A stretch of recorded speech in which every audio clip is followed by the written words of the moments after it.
Nakakita na ba kayo ng street foods na ganito? Ito ay isang Taiwanese specialty. Ito ay barreled chicken.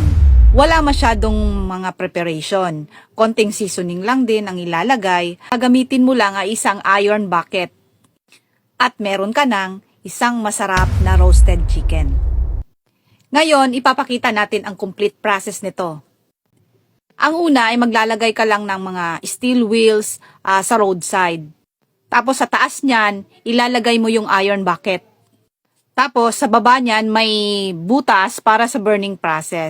Tapos nagpre-prepare na sila ng kanilang mga ingredients. So yung ingredient niyan ay maglalagay lang ng onion. Maglalagay lang ng dahon ng sibuyas sa loob ng manok para sa aroma nito. Tapos meron silang plato na may tubig at maglalagay sila ng mga some ingredients like mushroom or mga herbs para magiging aroma niya. O parang in-steam nila.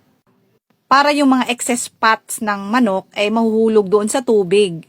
So magiging sabaw yun o magiging broth mo yun. So ang whole chicken ay ilalagay doon itutusok doon sa wire. Tapos ipapasok doon sa iron bucket. At ang best time to cook the chicken is 30 minutes. Kapag kasi matatagalan, iiba ang lasa ng chicken. So, kailangan 30 minutes lang. Ito'y napakasarap at malinamnam. Hindi lang yung buong chicken ang pwede mong kainin at meron ka na ring instant soup. So, nagkakos ito ng $12. Kayo, nakakain na ba kayo nito?